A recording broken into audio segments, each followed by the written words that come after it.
Ukraine.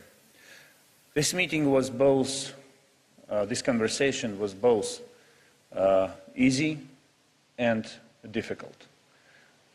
Easy because Minister Lavrov basically followed his traditional narratives about Ukraine. Difficult because I did my best to at least find a diplomatic solution to the humanitarian tragedy unfolding in on the battleground and in the besieged cities. The most tragic situation is currently now in the city of Mariupol, on the Sea of Azov. The city is being bombarded from the air. It's being hit by artillery fire. And I came here with a humanitarian purpose, to walk out from the meeting with the decision to arrange a humanitarian corridor in and from Mariupol for civilians who want to flee this area of fear and struggle, and humanitarian corridor to bring in Mariupol humanitarian aid. Unfortunately, Minister Lavrov was not in a position to commit himself to it, but he will correspond with respective authorities on this issue. We also raised the issue of a ceasefire, 24-hour ceasefire, to resolve the most pressing humanitarian issues.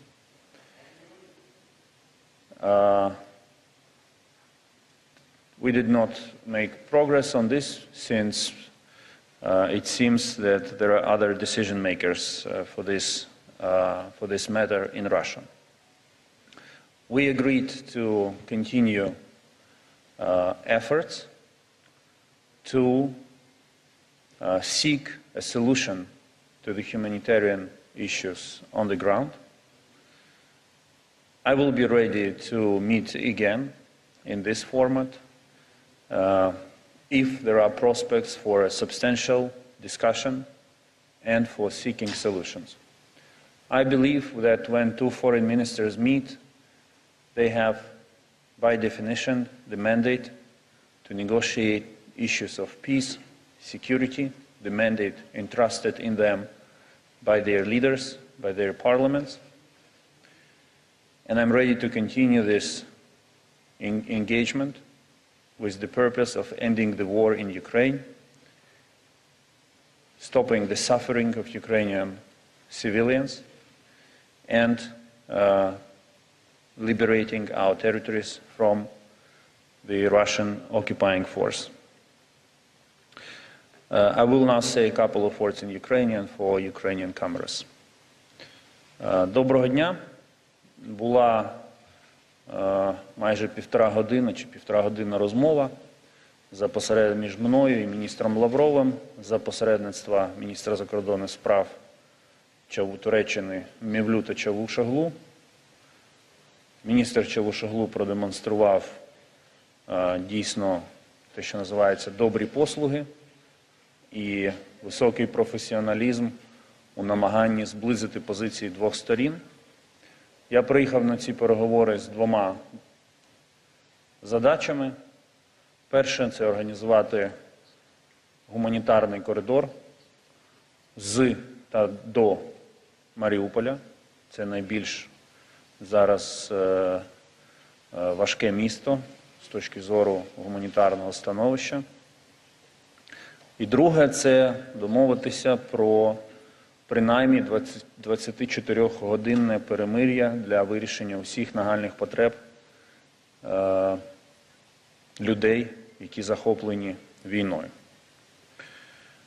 Щодо першого питання, я щиро сподіваюся, що міністр Лавров проведе комунікацію з тими в Росії, хто ухвалює такі рішення, і гуманітарний коридор все-таки запрацює. Я зберігаю надію, що Російська Федерація суто з людських міркувань, з людського співчуття до тих, хто страждає від їхніх куль, від їхніх бомб в Маріуполі, в тому числі немовлят, тисячі з яких перебувають зараз на грані смерті через відсутність необхідних медикаментів, то хоча б з цих міркувань вони дозволять функціонування гуманітарного коридору з Маріуполя, так само, як гуманітарні коридори, які працюють, наприклад, з напрямку Сум до Полтави. Ми не можемо зупинити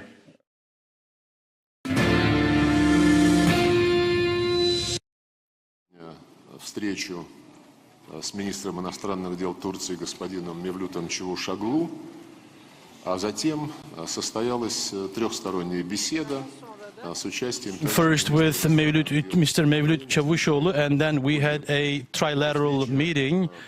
Mr. Dmytro Kuleba, the Ukrainian foreign minister, attended that meeting as well.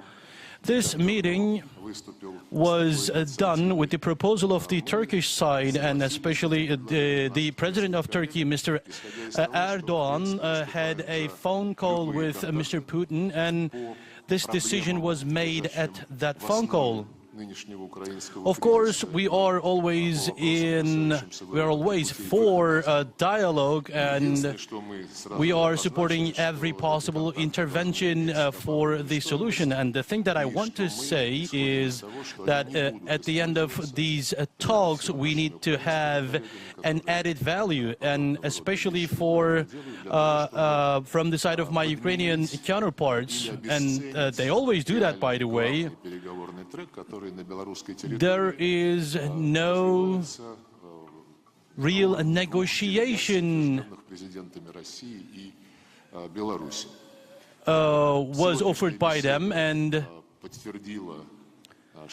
at the end of the talks that we held today, we realized that there is nothing that can replace negotiations, and in general, with the initiative of our Turkish friends, we talked about humanitarian issues, and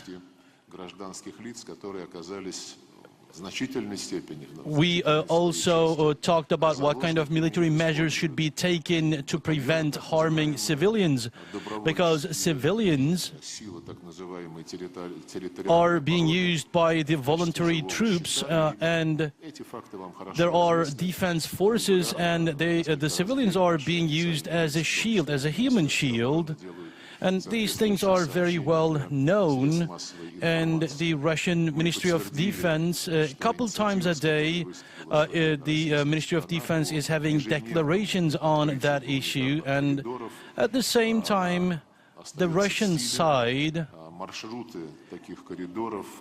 has proposals of opening humanitarian corridor, and our proposal is still on the table, by the way, and the routes of these corridors are to be identified by those in control. So the safest and most effective routes should be selected to facilitate the evacuation of civilians.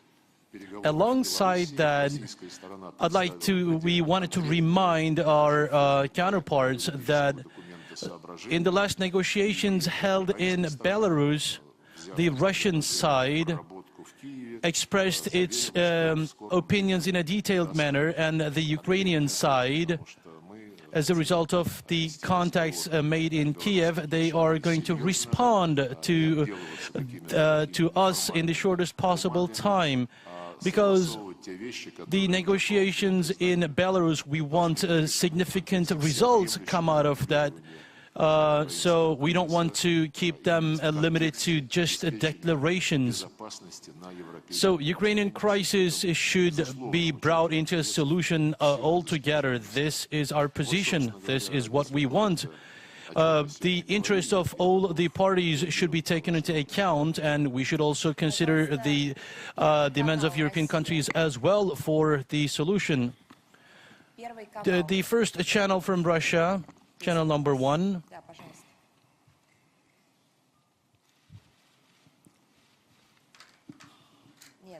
Что она чакмак Анадолу Одну Agency. секунду, хорошо, давайте. Анадолу, да? Yes, Anadolu Да, Анадолу, Agency. да. В турецкой стороне, пожалуйста. Just a second, Anadolu Agency Sayın Bakan, from Turkish savaşın side. şu an Rusya için ortaya Mr. çıkan Minister, maliyetleri tam olarak hesapladığınız gibi Just mi? a second. Have you been able to... Just a second. Just a second for interpretation. Sayın Bakan, Mr. Minister, savaşın şu an Rusya için ortaya çıkan have you maliyetleri tam calculated olarak the hesapladığınız cost of gibi the mi? war for Fazlasıyla Russia? azıyla karşı Have they karşıyasınız. been as you estimated into, or is there any excess cost, or is it less than you estimated? For the weapons that you identified coming from the west to Ukraine, would you consider any other intervention for that? And are you going to consider the Patriots deployed that are to be deployed in Poland as a threat and is a military option on the table? Thank you. Я не очень понял в переводе, но если отвечать на вопрос... I didn't get the question perfectly, but оценки дают, во-первых, the special operations, how does it move on? самое главное дает президент. The Ministry of Defense is evaluating how it goes on, and as Commander-in-Chief, Mr. President is evaluating them as well, and he says that everything is moving on as estimated. The supply of weapons from overseas to Ukraine, well, we consider that as a dangerous act, and European Union is violating its own values, and they are basically incentivizing the transfer of deadly weapons into Ukraine. Thousands of rocket launchers have been transferred into country. Well, they can be carried anywhere on the shoulders, and the terrorists can use them as a threat to civilian aviation as well. So hundreds of rocket launchers could be seized by terrorists, and when that happens, I'm asking my European counterparts, how are you going to prevent such a threat to emerge?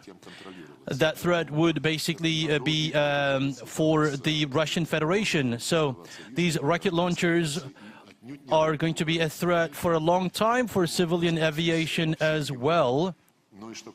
And they can spread across the whole Europe from Ukraine as well. And coming back to your question, we're not going to attack any other country. We did not attack Ukraine either. We explained this multiple times that the specific situation emerged that was a direct threat to the security of Russian Federation. We have warned them and offered proposals for long years, and nobody listened to us. And Mr. Putin expressed his opinion in a detailed manner. So in this liberated zone, we are seeing that these attacks are being conducted in a planned manner to these people's republics, and it indicates that they have been planned for a long time.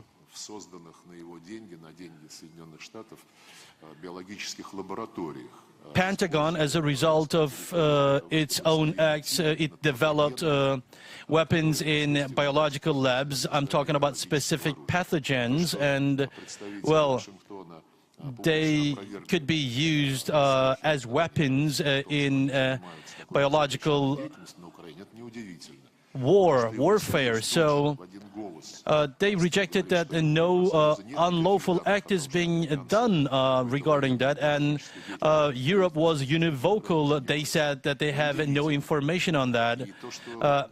So I think Americans are, they said, the Europeans say that they had no information regarding American efforts to create bioweapons, and UN authorities was in line with that. And this does not surprise us, because the Americans are doing that in deep secrecy.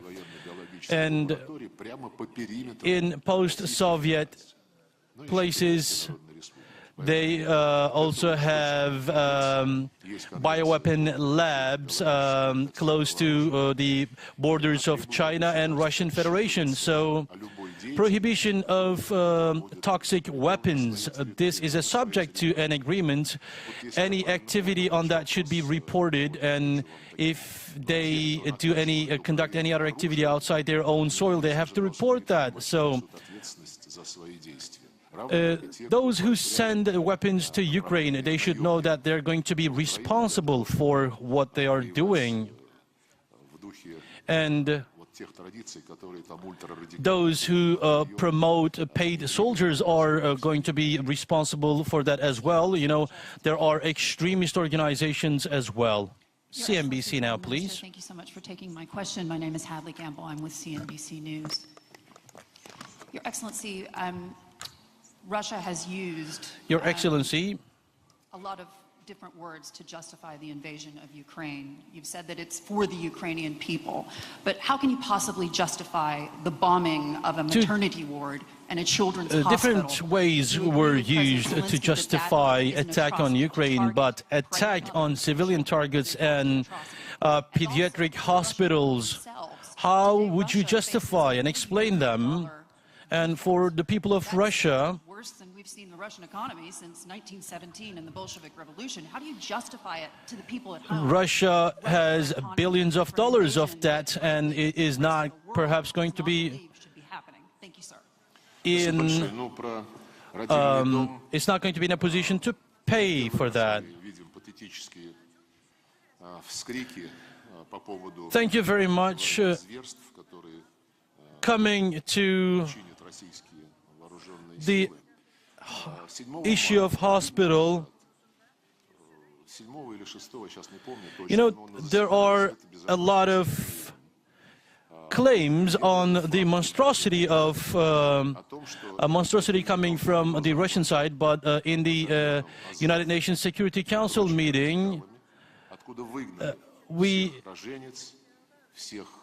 there were claims that this maternity house was actually obtained from the Azov battalions, and they had actually kicked out the nurses and the other hospital employees, and these things were presented in the UN Security Council, and this is basically an example of a public manipulation. I think it is it's you who should explain that. I saw some titles on the media, certain emotional perspectives are being presented, but in every case, some objective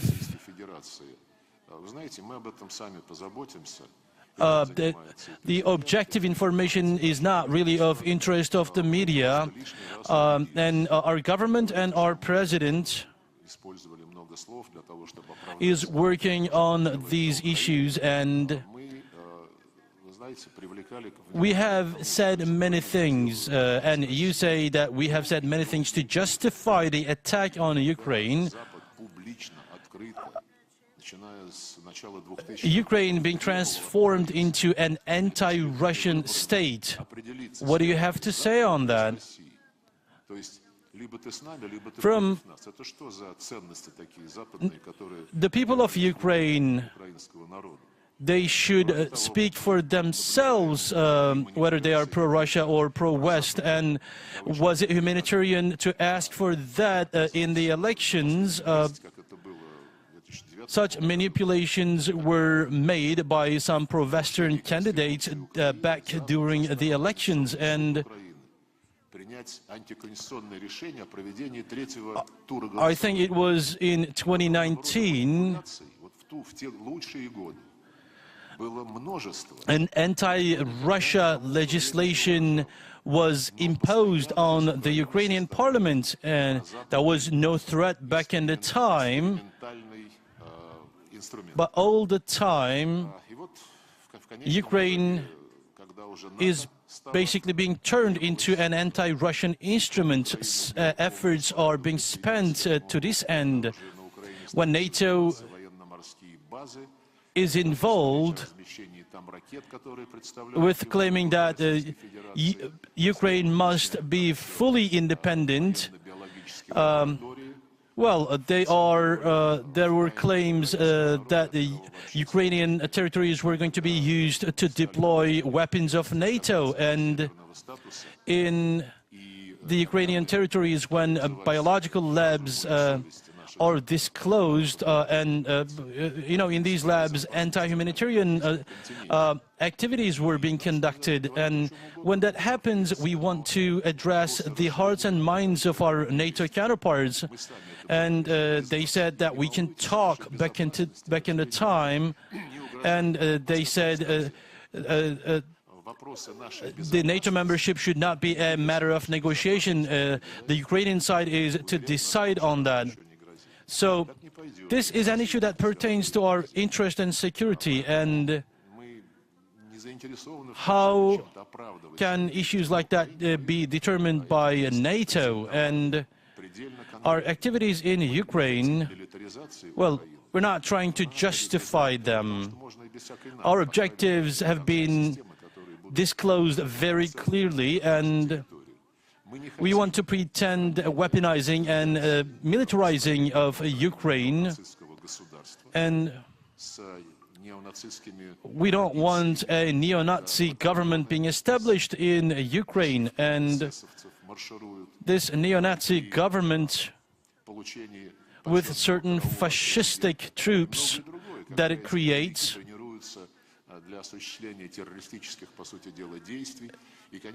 they are being saluted as an honorary troop by the head of the state from the Ukrainian side. We don't want that. We want Ukraine to be an impartial state, and as President Putin reiterated many times, we are not against the security of Ukraine with opposing the expansion of NATO. We want the security of European countries and Ukraine, but of course we care about Russia being secure as well. And on that issue, there are people who think in realistic terms, and that creates optimism on our side. Our people face certain difficulties, yes, and throughout our history we had difficult times as well, but from this crisis we are hoping to emerge in a healthy manner, and we want every other party to come out of this crisis in a healthy manner. There is no doubt that the West could be a good partner. Western European countries, they mention certain values, for example. Of course, we believe that they are sincere, they are honest speaking those values. But on the other side, in no other way, the right to private ownership and security interest should be undermined. So, of course, we see the interest of the Western countries and European countries being undermined with these acts, actually. And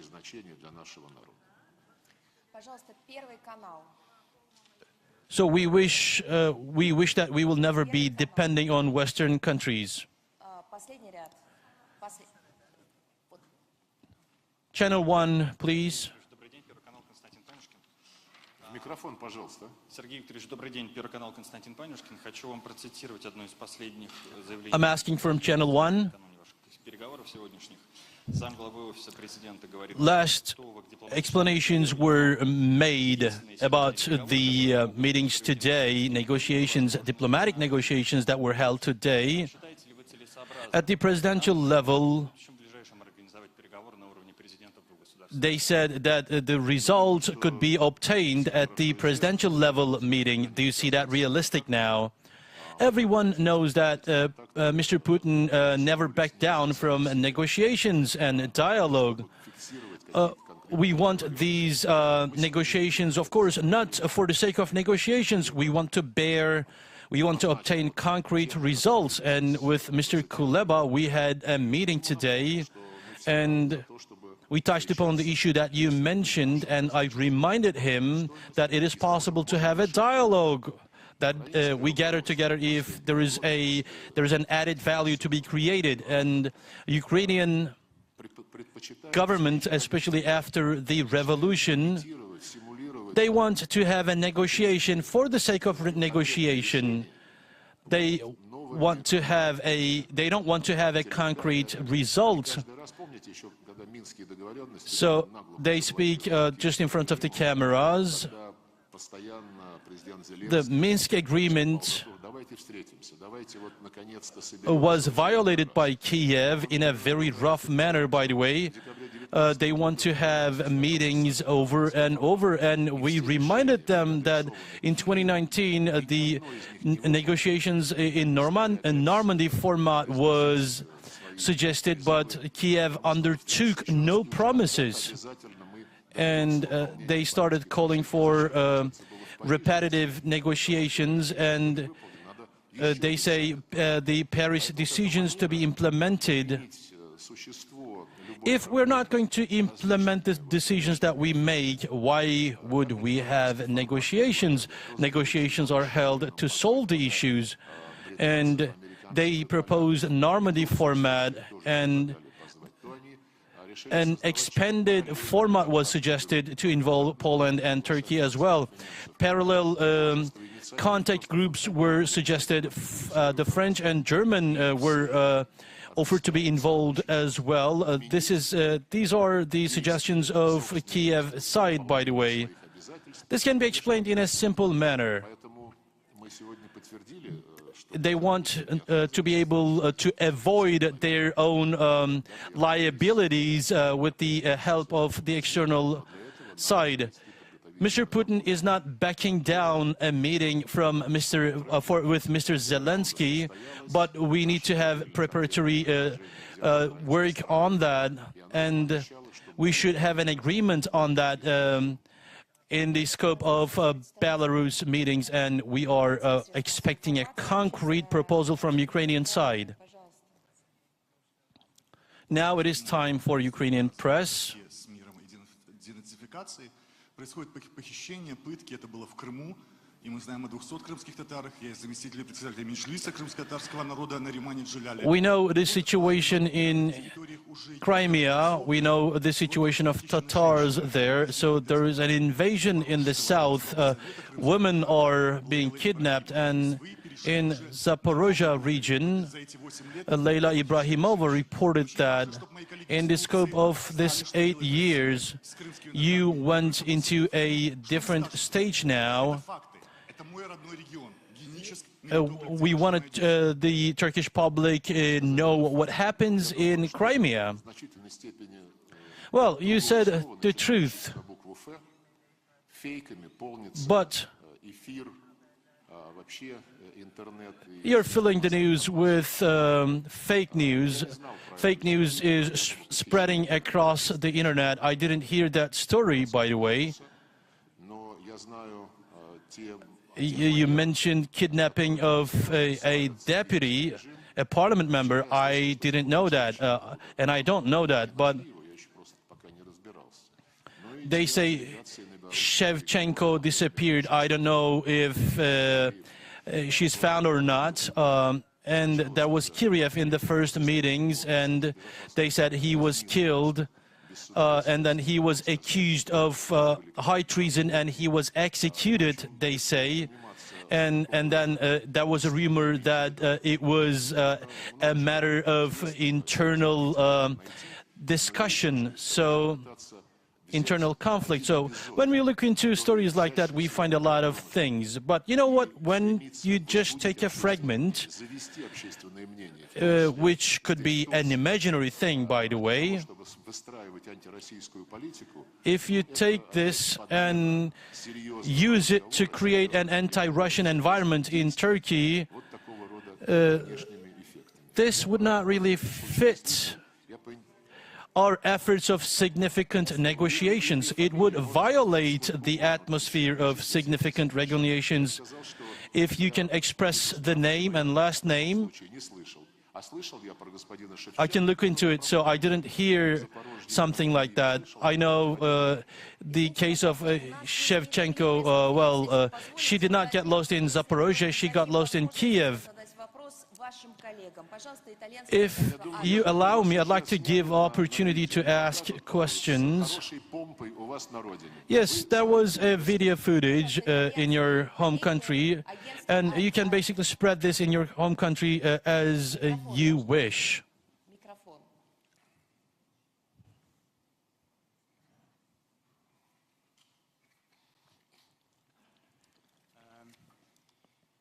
Your Excellency, thank you very much. Вы же Sky News. Мы же говорили про итальянское агентство Аджи, да? Это вы. Пожалуйста, дайте микрофон. Пожалуйста. Спасибо. Вот, Мария, здесь демократия. Ну да, они сейчас договорятся, какой вопрос получше задать. There is democracy here, Maria. Whoever wants can get the microphone. There are some voices about the use of biological weapons during the attack. About the biological warfare, there are claims that biological warfare was used in the attacks. Well, I said that previously. Pentagon has established, there are claims that Pentagon has established tens of biological warfare labs in Ukrainian territories, and this is creating a lot of concern for us.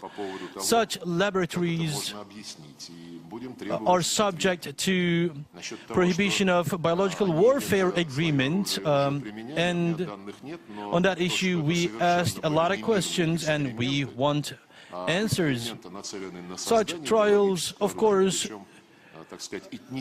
cannot be put into a peaceful context, and they are basically ethnically used weapons. There is no doubt about that. Microphone, please. Сергей Викторович, США заявляют открыто, что своим послам дали My name is Sergei Viktorovich. The United States of America против России. А вы давали соответствующие указания нашим послам, чтобы убеждали не присоединяться, и вообще вот эта изоляция, о которой говорит Запад, она в голове у Запада или есть действительно какие-то тревожные? Мы своих послов в любой ситуации максимально подробно ориентируем. Did you give any instruction to your embassies that they should avoid joining anti-Russia activities? In the scope of the Foreign Ministry, we have conducted some research, and based on the true information, we send this information to our ambassadors, and they work in the scope of their duties. And we don't want them to run into places and people. What the Americans are doing is, you know that they're not actually hiding that, from India to Egypt and from there to Eastern Asian countries. They are pressing these countries to join the sanctions, and such, even they're asking it from China and from countries with deep traditions, and from these large countries it is not really a proper act from the American side to press them to join. Это итальянский Sky News, а это оригинальный. British Sky News Minister Dominic Waghorn, Sky News in the UK. Thank you for taking my question. You said some time ago that Russia had no intention to invade Ukraine. I think today you said that Russia did not invade Ukraine, when it clearly has. You've also said that Russia would not hurt civilians, and thousands have been hurt, their homes destroyed, and it seems now hospitals being attacked. Why should the Ukrainians take you seriously, with all due respect? Why should they believe a word you say and the rest of the world? We're present. Why would we believe in what you have to say? Well, about the the claims on attack on hospitals and civilian houses, well, I responded to this question. 3 days ago, we had a specific declaration on the UN Security Council. We revealed the truth about this maternity house, and we spent utmost effort to prevent military operation.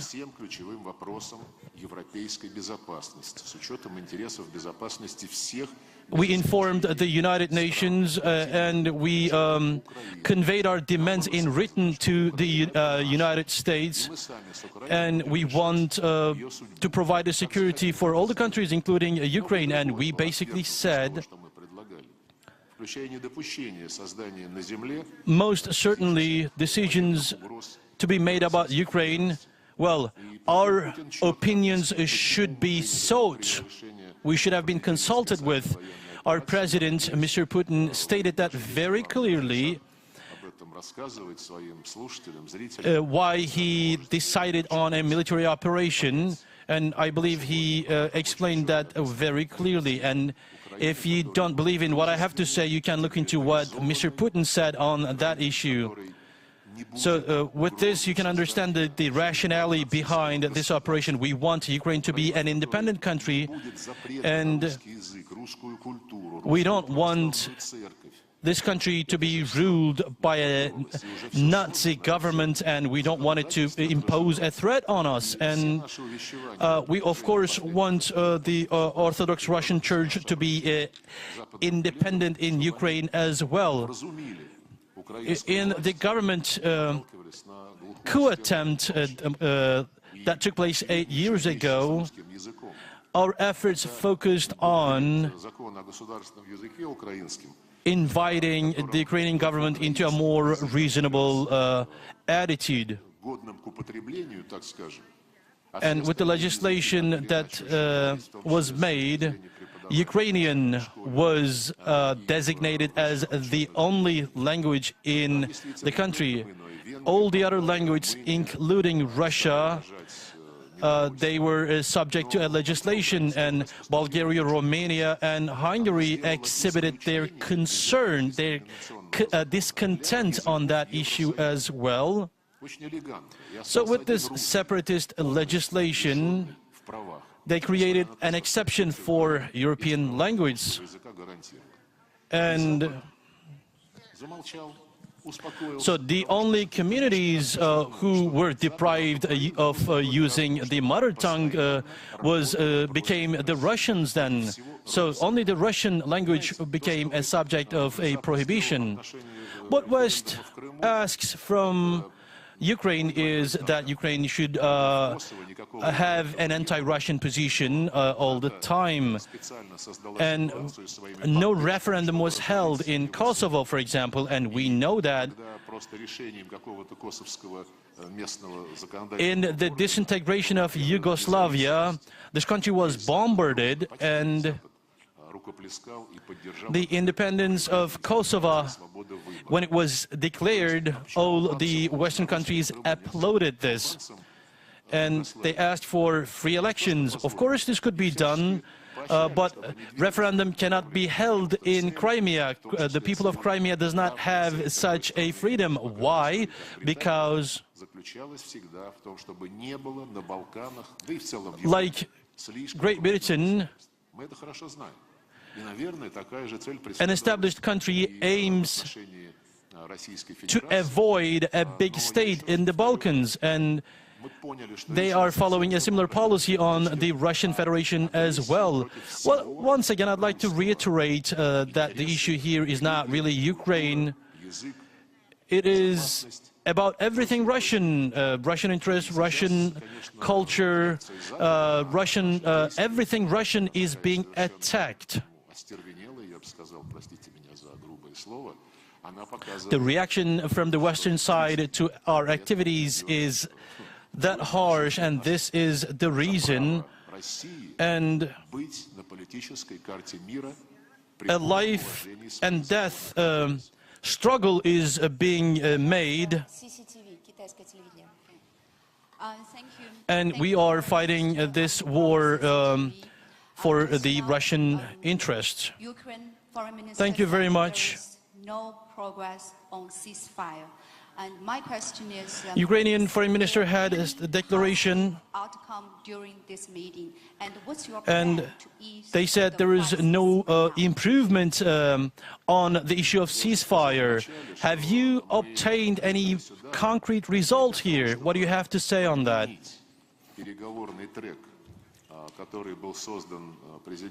We did not come here to change the trajectory of negotiations. A process started in Belarus. All the issues are being handled there, and it was very clearly stated in Belarus what should be done to end this crisis. You know, it is basically demilitarization of Ukraine and securing an impartial status for Ukraine.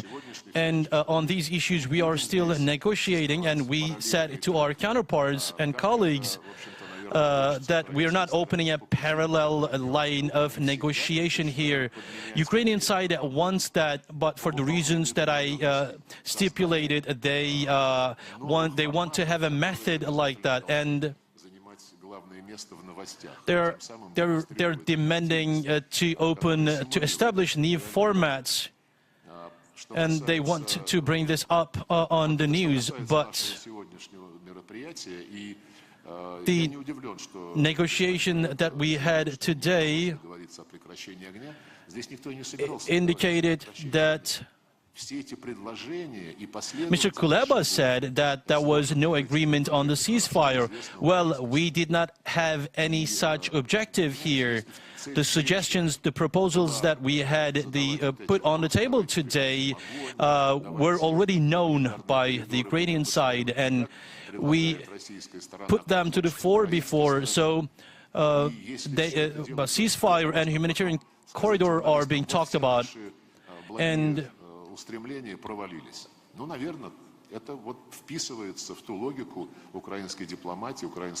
they are basically talking about these issues, that their good intentions were not responded from the Russian side. This is what they want to do.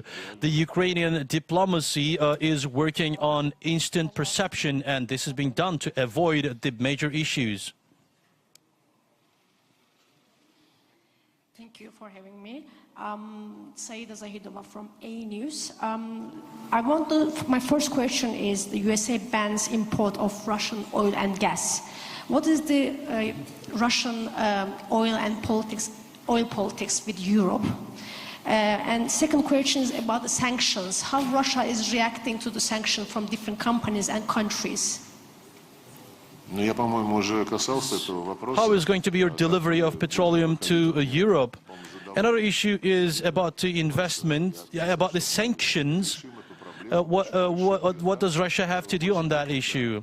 We're going to resolve this issue, and we're going to resolve it as such that we are never going to be dependent on our Western counterparts again. The companies have become the tools of political attack. We are going to take such measures that we will never be in such a situation, and no one is going to be able to hurt our economy.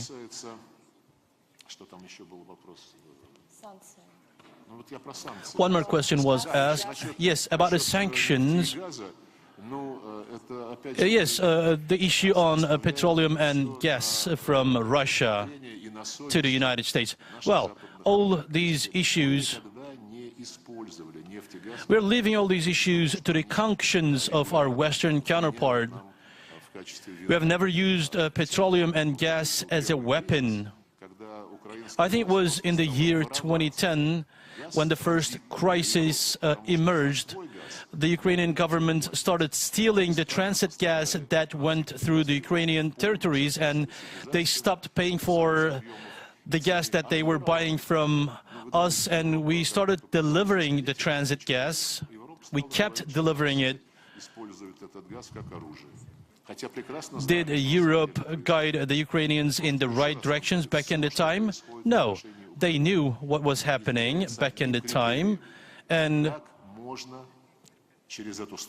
all the things about Ukraine is being measured with a single criteria. How can we hurt Russia? How can we inflict damage on Russia through Ukraine? This is the whole idea, and Europe is having declarations,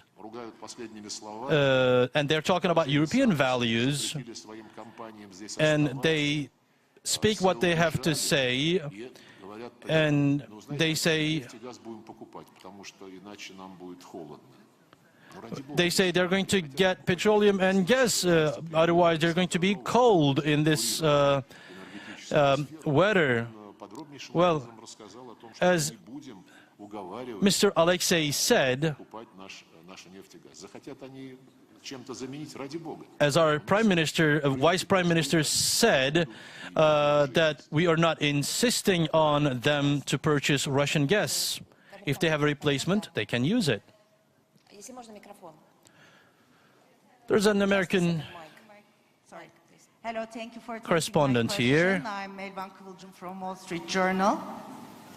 My question is, does Russia have any red lines in terms of military aid? Where would you draw a line before taking military action? Red line of Russia on military aid. What is the red line that you prepared for the Western? Against countries who are sending military aid.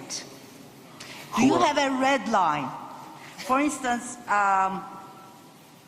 many countries are sending military aid to Ukraine. Do you have a red line with regard to military aid before you take action? Я уже отвечал на вопрос о том, собираемся ли мы каким-то образом реагировать на то, что делают страны, вооружающие Украину.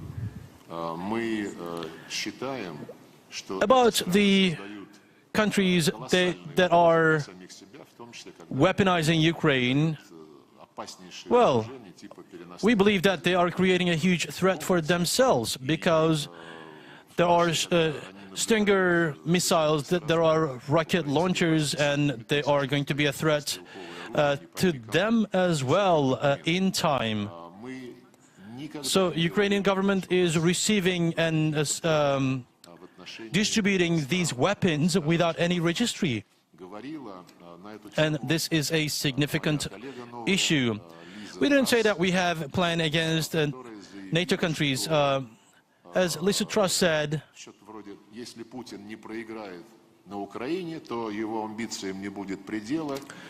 Putin does not win in Ukraine, there is no limit to his greed. And then the follow-up attack is going to be on the Baltic countries and Moldova. We are not saying that. It is Lisa Truss who says that. The Baltic countries and Poland attack on these countries. Well, this is, I believe, spoken through a diplomacy specific to British countries.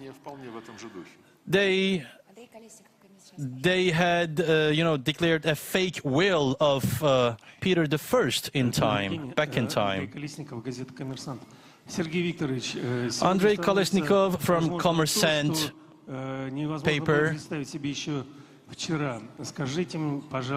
Mr. Sergei Viktorovich, we are in a different atmosphere here. Is there going to be a nuclear war? Please tell us about that. I don't believe in that. I don't want to believe in that. The issue of nuclear weapons, in the course of last years, tension increased, and the issue of nuclear weapons are being exclusively taken into discussions by the NATO countries. Lisa Truss, well, we talked about her today a lot. We're not disregarding the conflict within the NATO countries, she said. Mr. Stoltenberg is acting on his own, basically, and he is talking without consultation with NATO countries. If NATO wants, they said these weapons could be placed in NATO countries. And he also said that France has nuclear weapons as well. And French economy minister proudly stated that the West is declaring a total war against Russia.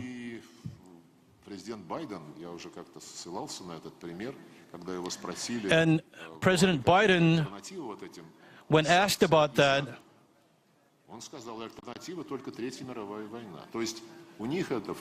when asked about whether there was an alternative to these sanctions, Mr. Biden said that the alternative is the Third World War.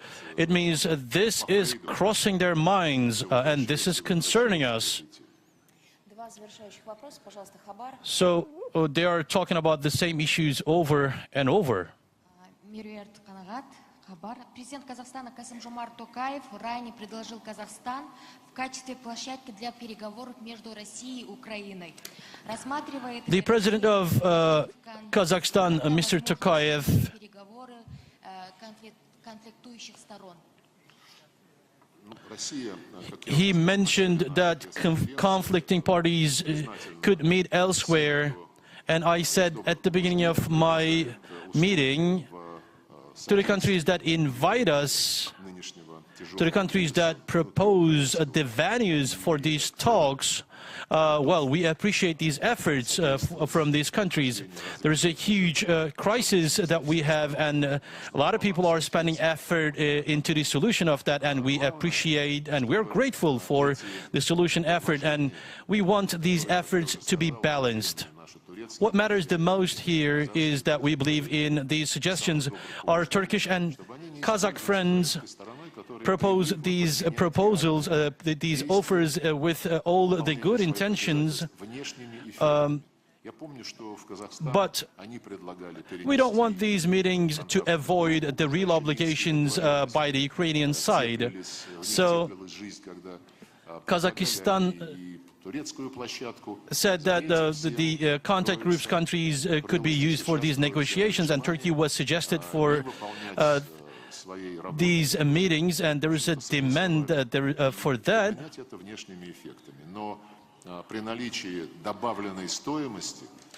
But we have to exhibit certain progress on the issues that we agreed, and we must create added value. We can negotiate in every format. These negotiations should not be done for the sake of negotiations. Foreign Minister James Landale, BBC News. Foreign Minister, is Russia really serious about seeking a negotiated solution to this crisis? Seeking? A negotiated solution to this war? Да, мы вполне серьезно. Second, have you made, if so, what did you bring to the table today? What progress, if any, did you make? And secondly, if I may, how can you talk of diplomacy and ceasefires and negotiations when maternity hospitals are being struck, when so many civilians are dying? Ну вот видите, when can we have ceasefire? And there are attacks on civilians, and civilian people are losing lives. I'm telling it for the third time.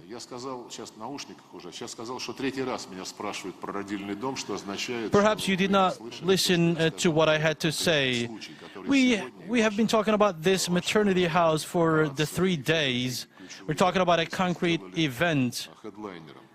Your media institution, the Western media institutions, brought this issue to the agenda. On March 7th, we provided information on this maternity house.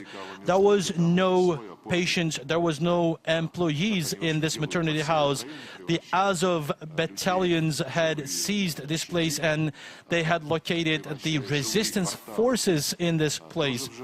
The same thing is happening over Ukraine. over and over again, people are being used as a human shield, and in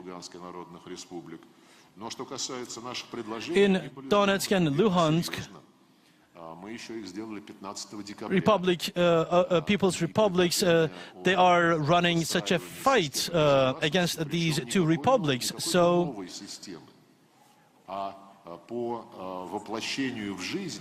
we want to have a security system, and we're not talking about a new security system. Previously, we had high-level agreements on these issues. In 1999, there was an agreement in Istanbul, and in 2010, there was an agreement in Astana. And we want these agreements to be implemented. The parties can, of course, identify their alliances, but they cannot do that in such a manner. They cannot establish their own security in order to harm the security of the other parties. There was an agreement by the leaders, the neighboring countries of Russia and free world reached an agreement on that issue. Nobody could establish security that would harm the security of the other countries. And no institution should seek dominance in the field. And NATO basically violated all its obligations, and our suggestions regarding an agreement between NATO and Russia, it was done under the light of principles, and we want those agreements to be implemented, and we want them to be binding. And Mr. Stoltenberg responded, and Mr. Borrell responded with a half-page letter. They said, "Do not worry, we are ready to negotiate," and this is all they had to say. And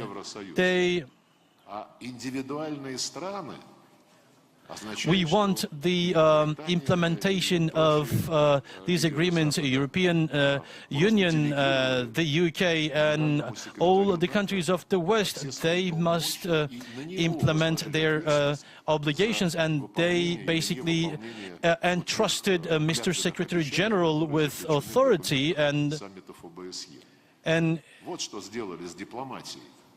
so his duty is to implement the agreements, the agreements that were signed with under oath. So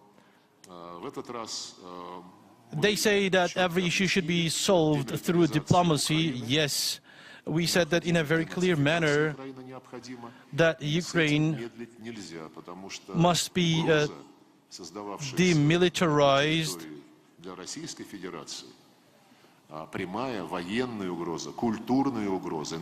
There is a threat for the Russian Federation here, and there is a cultural, civilizational threat there. There is every other kind of threat, and this is a very concrete and undelayable situation now. We want to run these negotiations in an honest manner. If it was like that, we would have agreed on a solution now. But we cannot really honest counterparts. There were some interventions, and I hope the Western leaders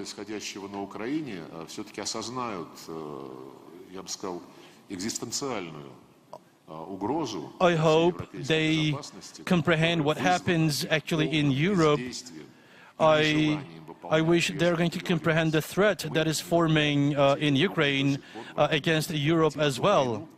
About evading the responsibilities, well, we want to end this war. We want, of course, to end this in favor of the republics, and we say that we don't accept this bloody coup attempt, and they watched people being burned alive in Ukraine. They bombarded Luhansk with planes, and the places that civilians live, you know, the kindergarten schools, these places were bombarded, and our correspondents on this issue, they showed what was really happening in the field, risking their lives. And for 7 years, the Western press, Western media did not reach out to the field to see what was really happening. And about 70 or 80% of the news exhibit the resistance forces there. And the BBC reporters had conducted objective interviews as well back in the time, but the sabotages against Minsk and the lack of implementation on the resolutions of the Security Council and lack of implementation on important documents, well, these issues never came up in the agenda. And we see from what is happening today that if you analyze how you did all these things, you know, there could be a documentary work exhibiting the situation of freedom of press. Thank you very much, dear colleagues, and with this we end the press conference.